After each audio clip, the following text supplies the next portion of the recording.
You know, there are 120,000 work stress related deaths per year in the US and an estimated 750,000 around the world. 74% of working parents are saying that their children are their primary concern. So that tells you that when they're at work, their work is not their primary concern, which is a huge problem for organizations.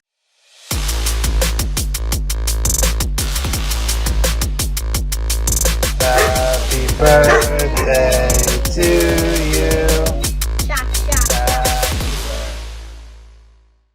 I'm curious, I've never heard that warning before about being careful what I ask for an authentic conversation. I'm intrigued. Is that, have we had some good spicy conversations in the past? Well, you said you were looking for authentic. I think I can deliver you that. Good. Well, I love that. I believe authenticity is one of the most important traits somebody can have. So I'm curious for you, like, it seems you lean into that pretty heavy. Has that always been the case, or did you really develop that? Okay, so that was a very organic way to get to my story and how I got here and why I do what I do and why I'm as passionate about it as I am.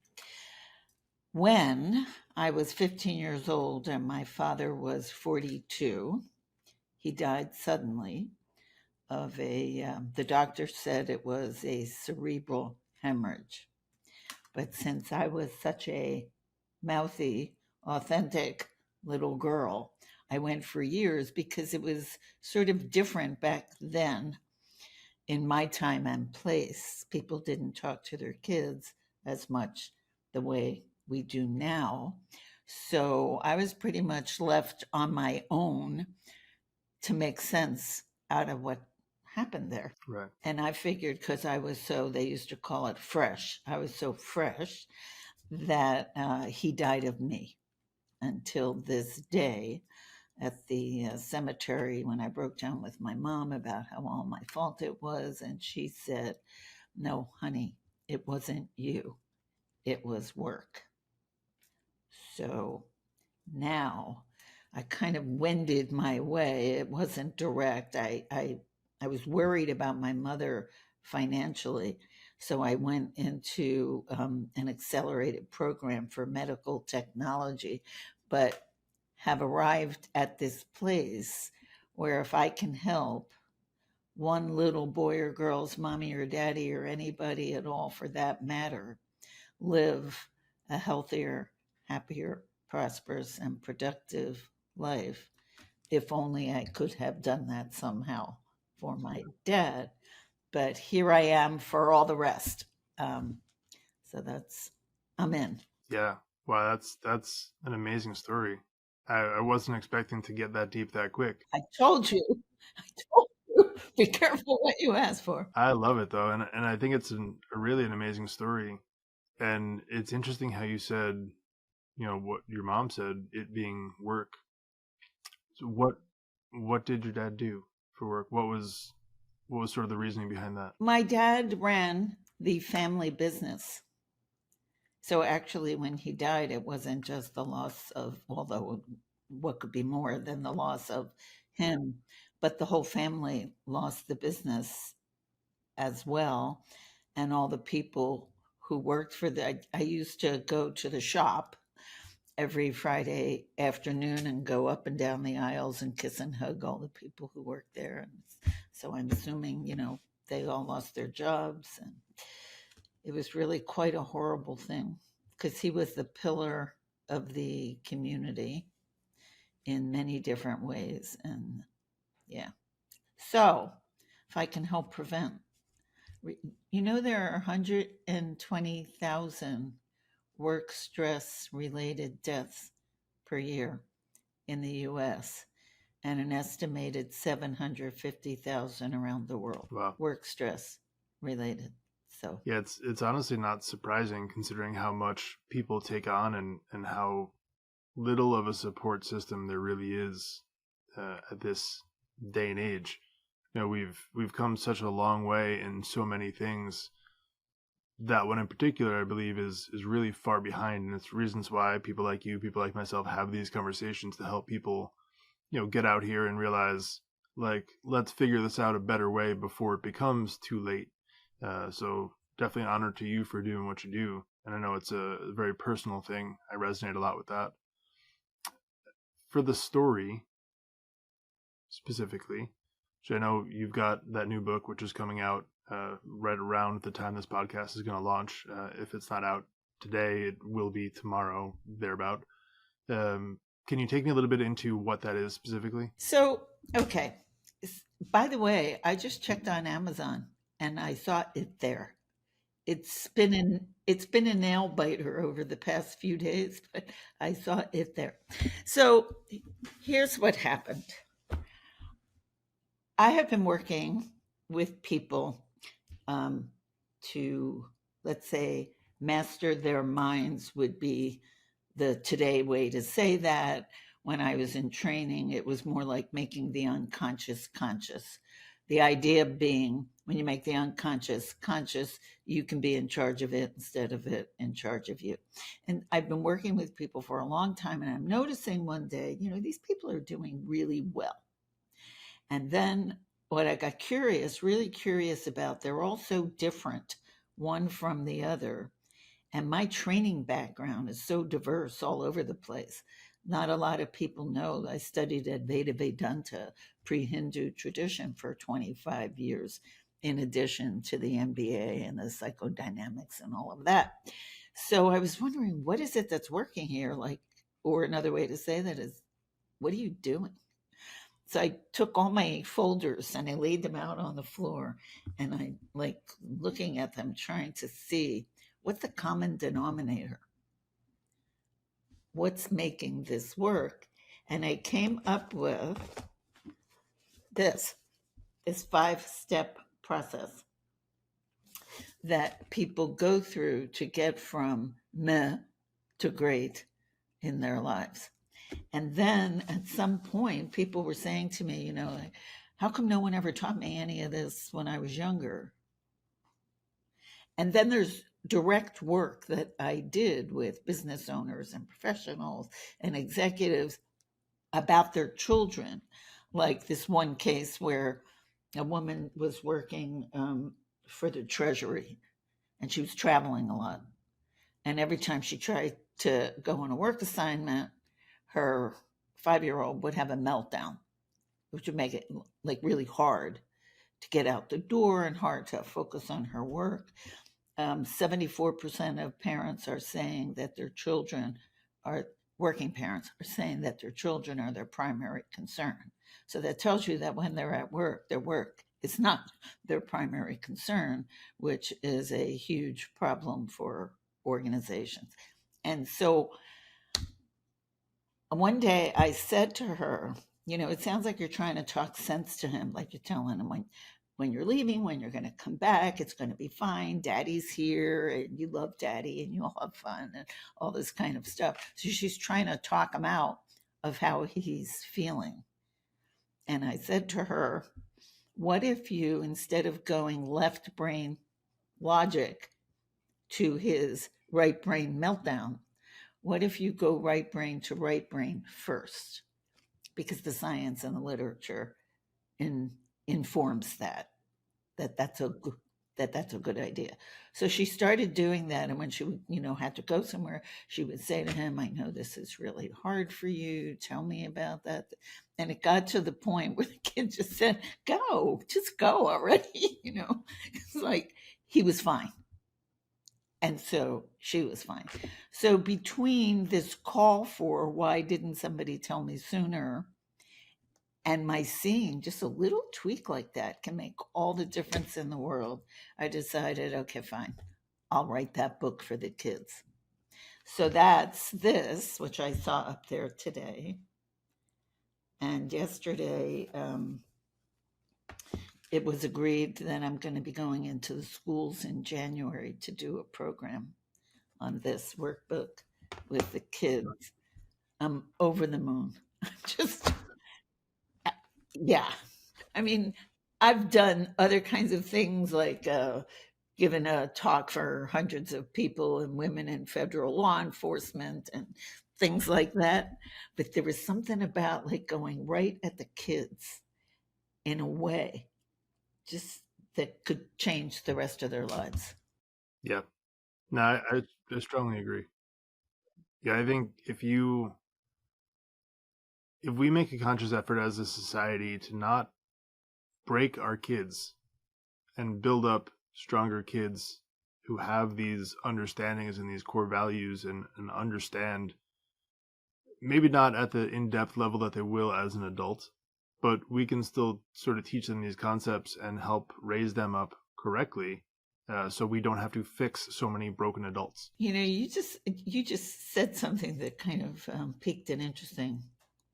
Well, I always think the inside of my head is interesting. You should know that. It's like my son said to me once, "I can always see your gears like turn in your head." And then once I was meditating, and he said to me, "I know you think you're meditating. I know you're just thinking, like you always do."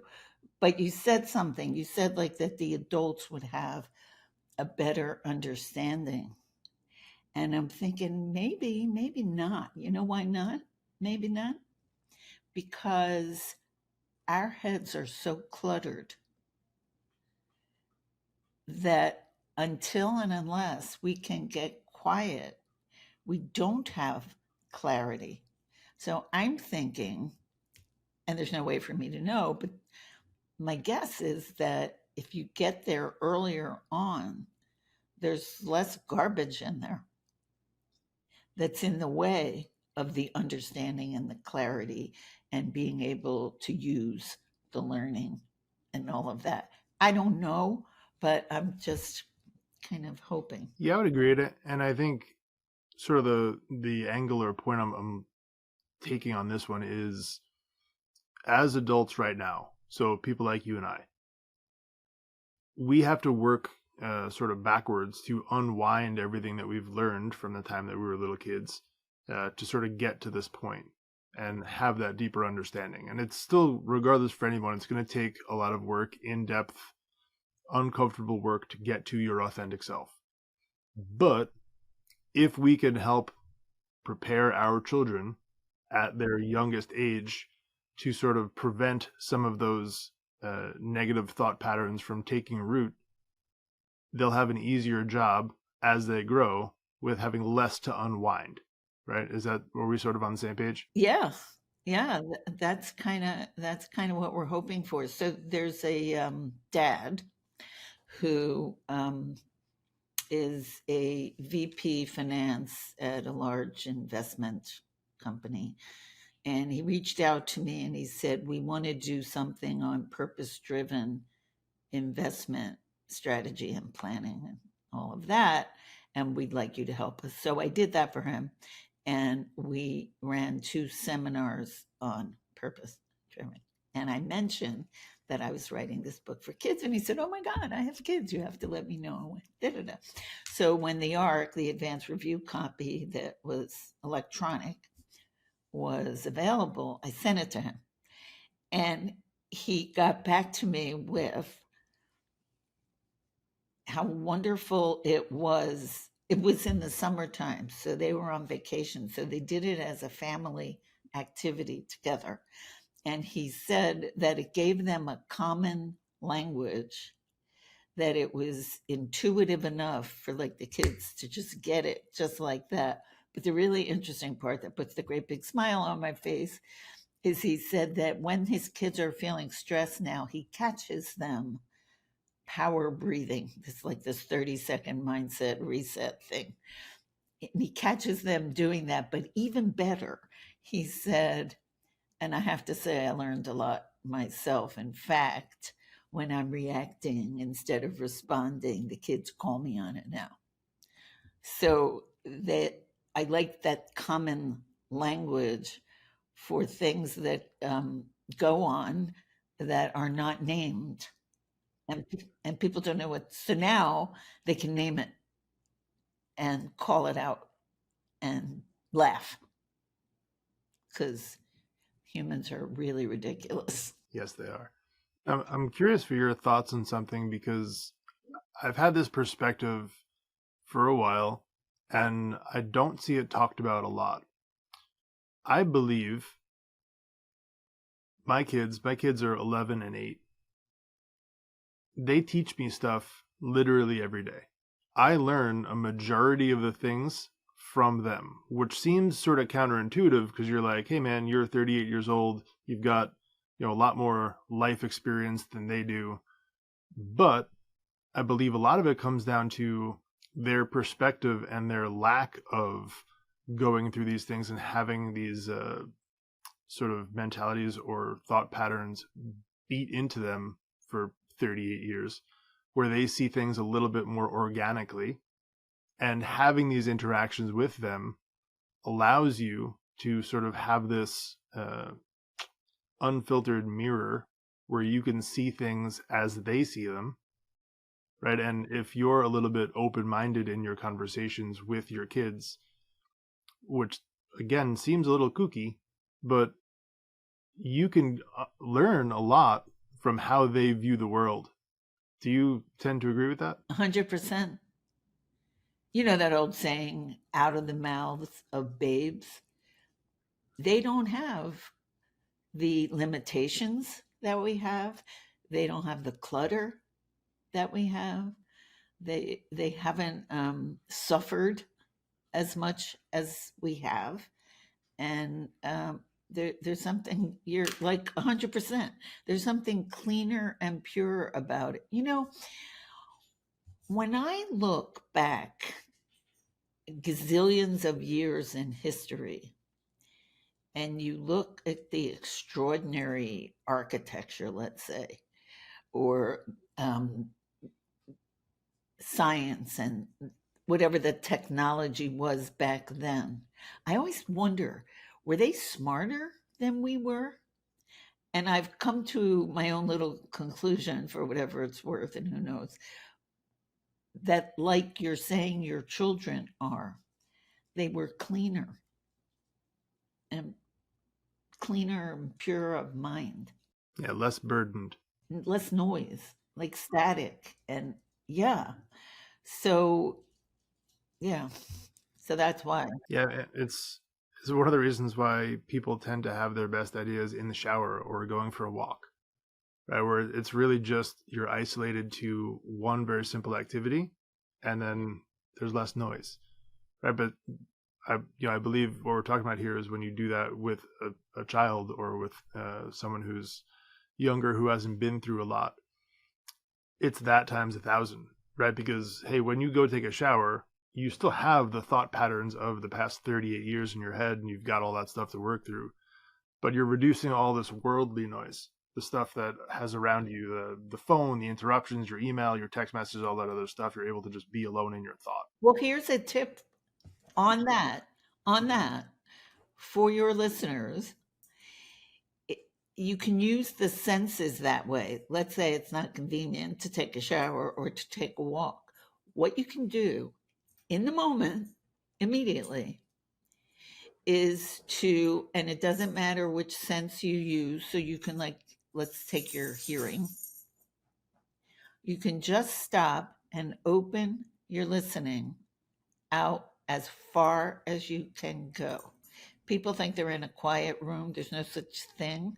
Like, I'm sitting in a quiet room, but the Sub Zero over there is making like a little bit of a. There's always some little bit of something you can pick up, and when you focus on that, or you can look at a spot on the wall and just focus on that, and what happens is that, like, you have like this little thing running around like a rat in a maze in your head.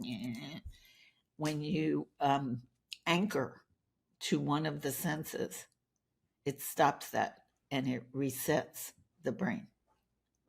So again, it's great in the shower, it's great to take a walk, but it's not always convenient. But this you can do anywhere, anytime. Or I'm a big fan of what I call power breathing. And on my website, there's a tab that says Power Breathe. And it's a PDF, a little one page kind of thing on this 30-second mindset reset. So you can do it with your breath. also, where you get out of fight, flight, freeze, sympathetic, and you go parasympathetic, where you get clear and focus.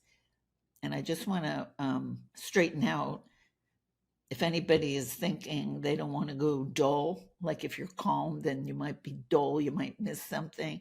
It's the exact opposite, because your perception is sharpened. Yeah, I would agree 100%. And to that point, I think that there's a perception that when you are quiet or calm, you're less powerful, less impactful.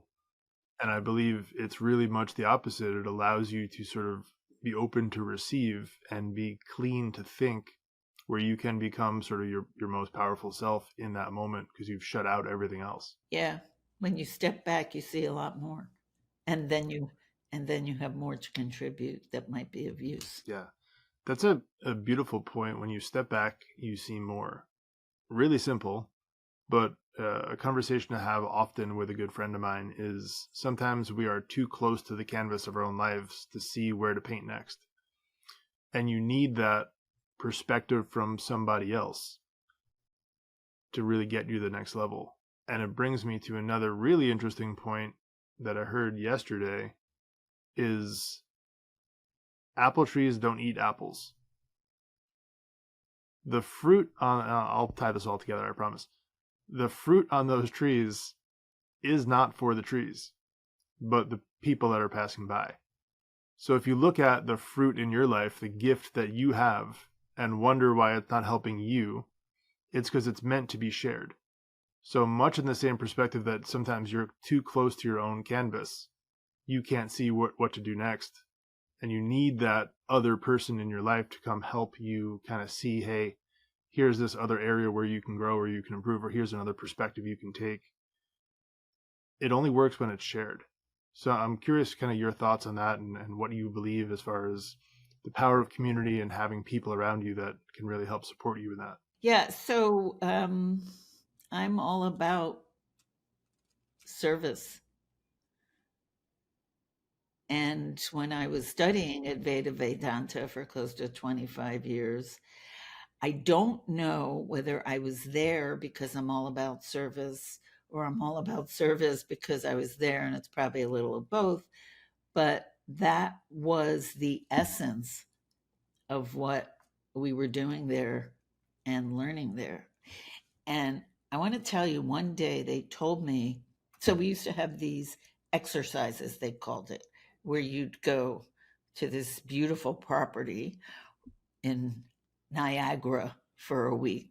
And one day they said to me, and you'd be painting the woodwork and cleaning the rugs and loading up this gigantic steamy dishwasher, kind of, and like really, really big, hard work. And one day they said to me, "You're going to be the still point." And I said, "Well, I don't know what that is, and I don't know how to do that. And I don't know what you're talking about." I was being mouthy. I was being me. I was being fresh. And they said, "You're not going to do anything. You're just going to stand there. And you are going to hold the space and hold the calm and the quiet and the order for everyone else." And I really feel like I do that for my clients, that I know what's possible for them, and I hold that space. But you asked about service, and I took a little detour there, I noticed. But I think that's why I'm over the moon about this program for the kids. I'm calling it a pilot, and I'm donating it, and I wouldn't have it any other way, because there's something. Tolstoy has a quote you might like if you don't already know it. I'm going to botch it, but I'll do the best that I can. It's like, people love us not for what we do for them, but for what we let them do for us.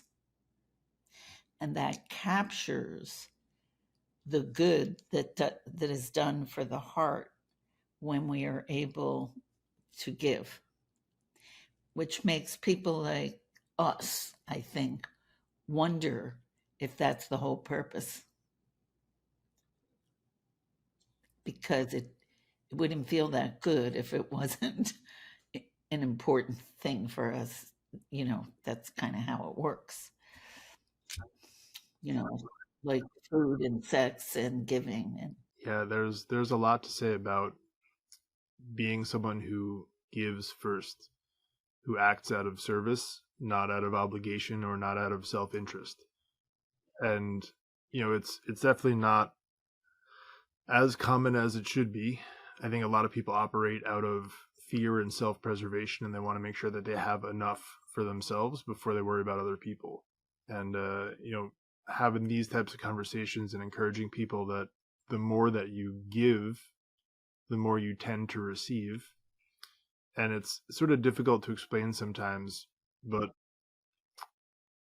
I think the beautiful thing is when you can show that at an early age.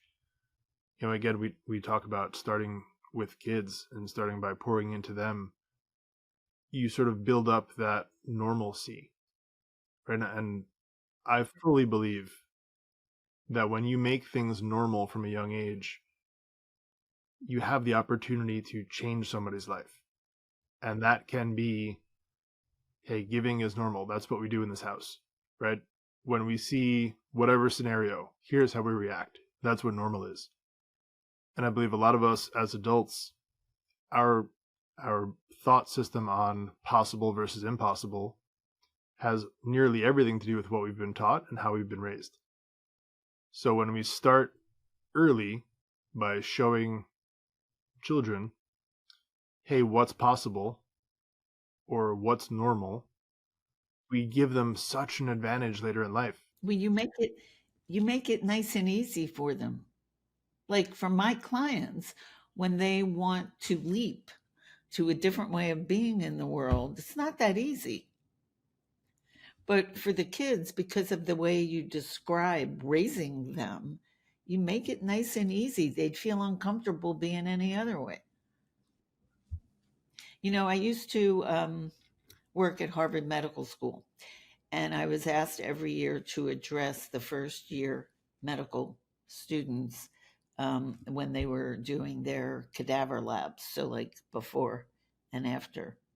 And afterwards, we do a memorial service for their cadavers. And the first time I did it, I remember I did it for years, but the first time I asked them, hundreds of first year medical students at Harvard Medical School, I said, let's just fall still. And I'd seen these kids bouncing off their lockers and like all over the place in the hallway. They were very driven and very intense, and they didn't look very still and they didn't look very peaceful. Right? And I would say, let's fall still. And they did. And there was such a calm that came over them. And I thought, holy mackerel, I just asked the first year class at Harvard Medical School to fall still, and they did. And then I realized that I laid hands on every one of them.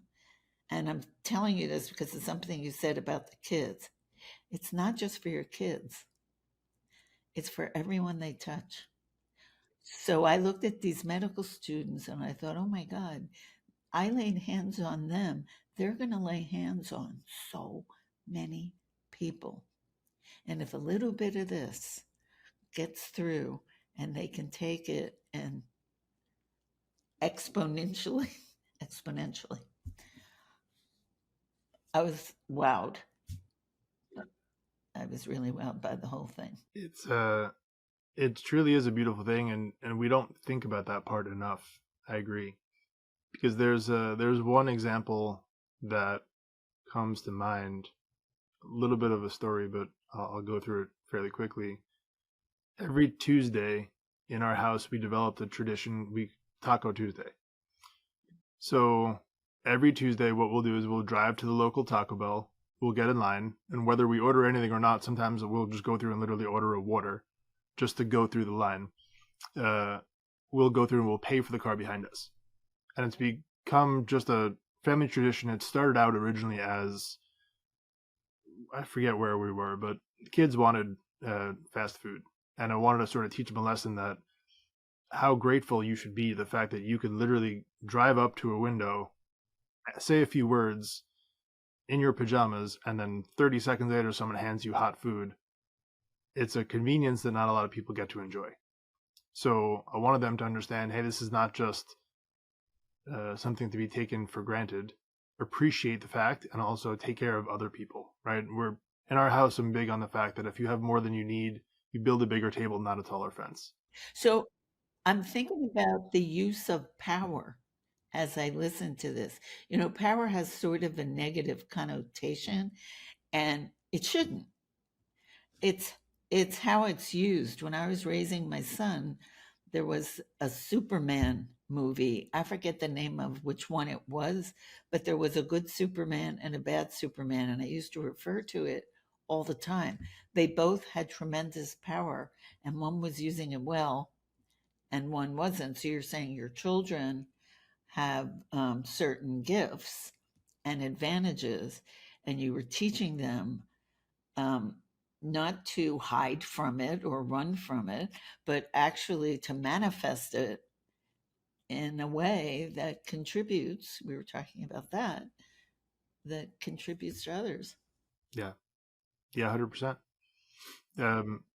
And so just to land this plane, we've been doing it now for probably about 3 years.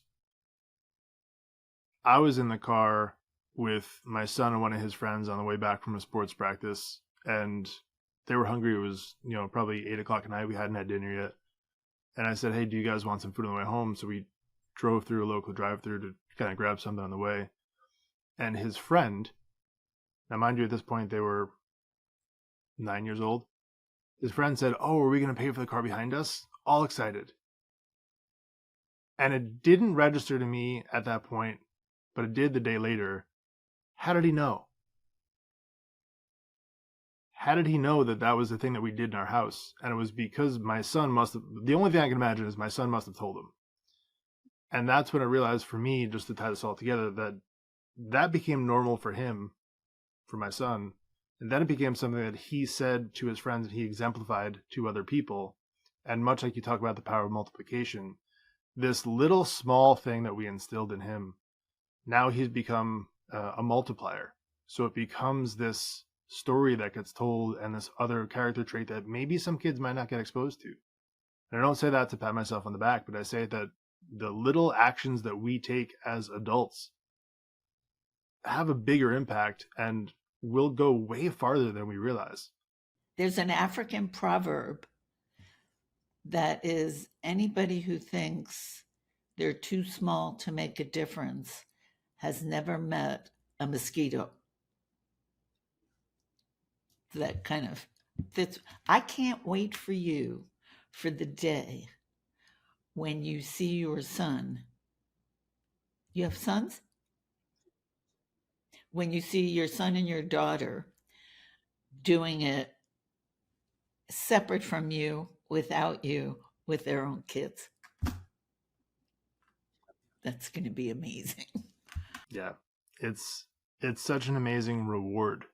Like and we don't think about that level of I don't know what you want to call it. I'll call it success, for lack of a better term. That's not a bad word either, you know. Yeah, of course. But we tend to define success by your bank account, your Mercedes Benz, your whatever else it is. That's, the definition that a lot of us have sought to achieve as the goal. But we don't often think about seeing the fruit of the interactions that we have as success. We don't often think about the relationships that we have as success. I'm successful because I have these great relationships that bear fruit in my life. we don't stop to think about what that feels like and what actually impact that has on us, well beyond what kind of car sits in your driveway. I wish I could say it was Aristotle who said this. It wasn't. It was Warren Beatty who said that success is when you can't tell whether you're working or playing. Have you ever felt that? Oh, yeah, I literally feel it right now in this moment. Oh, good. That's the beauty of what we should be looking to achieve in life. It's not this feeling that you have to wake up and grind your 9 to 5, right? But you can live a life that is harmonious in the fact that everything works well together and you're able to make an impact by just being your authentic self. Like, we tie this back to how this conversation started: living authentically, being who you are, not having to put on a different hat to show up and work, or be the 9 to 5 version of Jim and then the home version of Jim. Let them be the same person and let that impact be the same regardless of where you show up. I love that. So you mentioned that you've been doing there's been a lot of study in your life, right? Has that all come sort of from that moment when you were a kid where you realized, like, something needed to change? What was the drive behind this all for you? Well, when I was really little, there were like two sides to my family. There was the really cool side, and there was the really smart side. And I don't usually talk about this on the podcast, but since you bring it up, and I think that I had an intrinsic affinity for, even in high school, I had two groups of friends. So it was the same thing, actually, like the really cool kids and the really smart kids. And there was overlap, but not so much. And I always had this special connection too, and I think that's just my nature, the deep thinking people. Like, I'm really enjoying talking to you. I can tell that you're like that. And so I kept pursuing educational opportunities. And in fact, when I finally did go to college, I was in an honors program, and they said something after I did my orals. They said something like, "We doubt that she even knows how brilliant she is." And it was true, because I was just this mouthy little pain in the you know what, and not particularly pegged as a bright and shining intellectual star by any means. And somehow I kept following that groove. And yeah, the reason I went to business school, by the way, is I was working for a mental health agency that had 200 clients, and the owners had spread too thin and were using our location as a cash cow. And they couldn't do it anymore. And one night, like next day, like we went into the office and there was nothing there but a typewriter. They had just cleared. Yeah, they cleared out and they left us with 200 patients, clients, whichever you prefer. At that time, I think we called them patients. And there were 7 women who got together into a room. I was 9 months pregnant building a house. So I'm sitting there with my swollen legs up on the chair. And I said, "Well, I don't know. My mother used to do my father's books." And they said, "Okay, good. You're the treasurer." I said, and I said the same thing I said when I was with the Aveda Vedanta people. I said, "Yeah, I don't know how to do that though." And they said, "Okay, get a brown bag, put all the money," there was a ton of money, "put all the money in the bag, take the bag home and figure it out." And I did. That's exactly what I did. I also hired an office manager and an accountant and a lawyer, like, as quickly as I possibly could. Yeah, so I love that story. It reminds me a lot of just this decision that it's going to work out, and then the ability to stick to it long enough to let it actually happen. yeah. I have this little saying, which I think I might have made up. Tell me if you ever heard it before. It's not the decisions we make, but what we make of the decisions once we have made them that makes or breaks our lives. I give training programs on optimizing decision making because there's a lot that I think people are confused about decision making. So I like to straighten that out by the science. Yeah, no, I'd agree. I think the hardest thing that I see is the lack of making a decision, not so much letting it be the right decision. I think people tend to stick so long on whether it's the right or wrong decision that they never actually make one at all and then adjust from there. So I call this program Flash, and the F is for faster, which is what you're saying. That people, he who hesitates is lost. And there's all kinds of science supporting why you should go faster, not slower. One of the things that I've heard and do my best to live by is if the cost of undoing the decision is low, make the decision faster. Oh, that's good. Right. So it's one of those things where, hey, if I'm deciding between should I have chicken or steak, if the cost of making the wrong decision there is very small, like what's really the big deal? Make the decision, keep it moving. But if your decision has a lot larger impact, hey, is this going to potentially injure somebody? We take a little bit longer to make that decision. Nate Silver wrote On the Edge, and I'm reading that for book club right now. And he would add to that to pick he calls it optionality, and the one that gives you the most options. Like if you're at a fork in the road and you can't decide which way to go. So there's something called Borodin's ass. I don't know if you ever heard of Borodin's ass. I hadn't till I started studying decision making. So Borodin's ass is a donkey, and there's a graphic of the donkey standing. I've seen it with a bale of hay and a pail of water, or two identical bales of hay. And the donkey cannot decide which one to pick. So the donkey dies trying to make a good decision. And so the premise is that the harder a decision is, the less time you should spend making it, which is counterintuitive, right? But the idea is that the reason it's so hard is because the pluses and minuses, the opportunities and the threats, or however you want to say that, are approximately equal for each of them.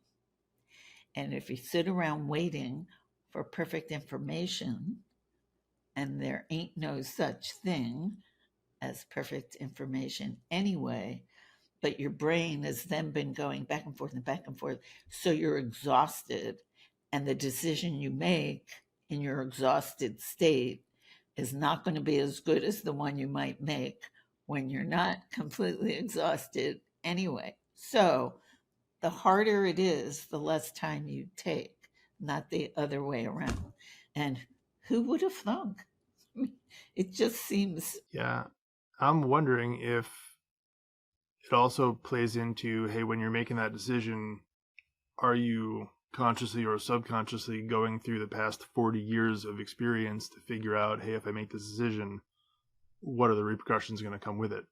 Whereas, we talk about kids, they don't have that to really go through. They don't have that 40 years of making decisions and seeing, hey, what are the consequences of that? Do I have to weigh those in before I decide to do this? Yeah, so Robert Sapolsky is a neuroscientist of some sort on the West Coast, and he wrote Why Zebras Don't Get Ulcers. And the idea there is that it's what you're talking about. It's like they don't overthink things. If it's time for lunch, it's time for lunch. You go get some lunch.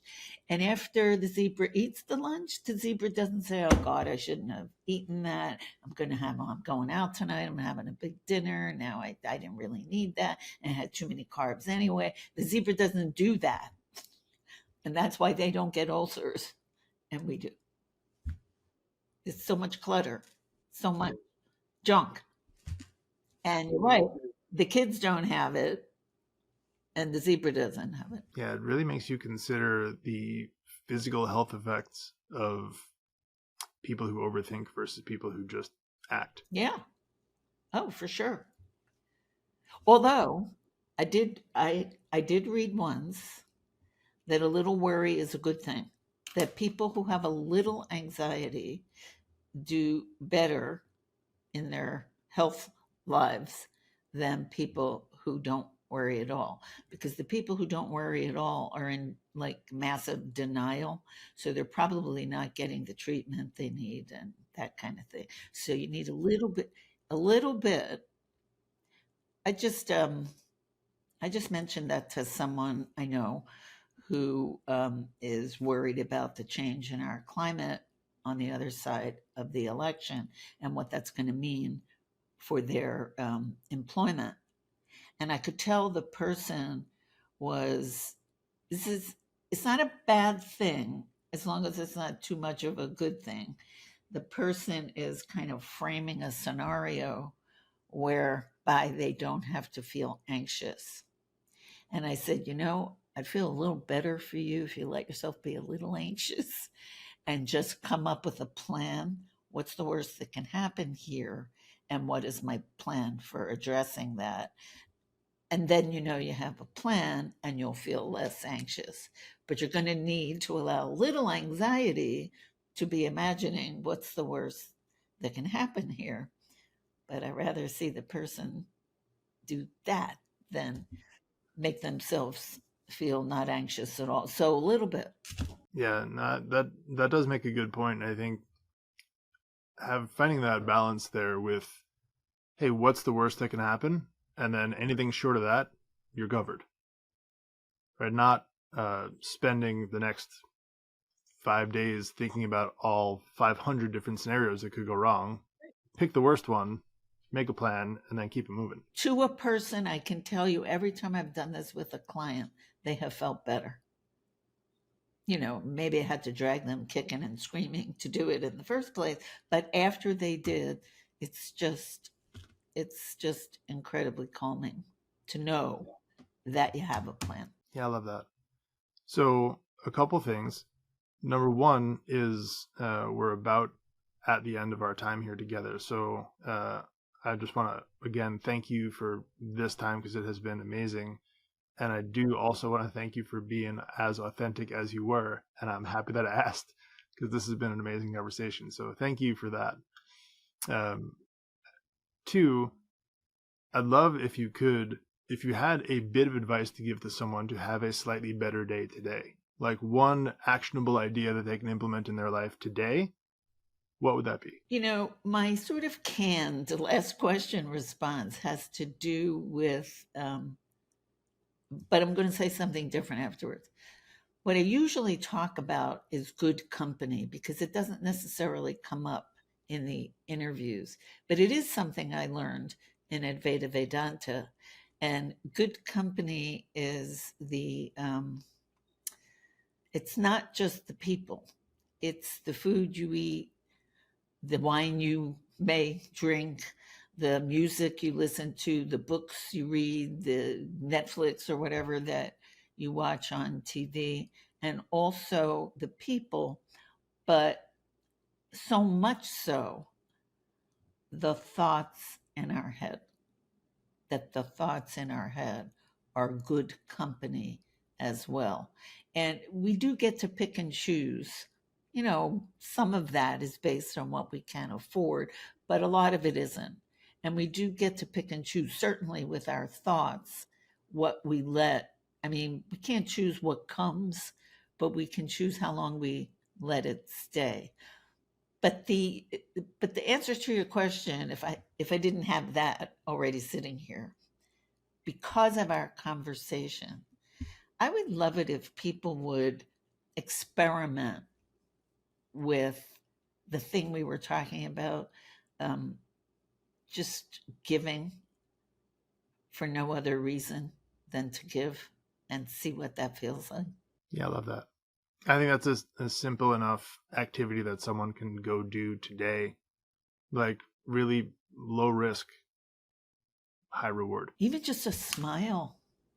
I live in DC, so when I moved here, people were saying, "Oh God, everybody is so awful, and no one says hello to you," and blah blah blah. And I said, "I'm not really finding that." I said, "Have you looked in the mirror?"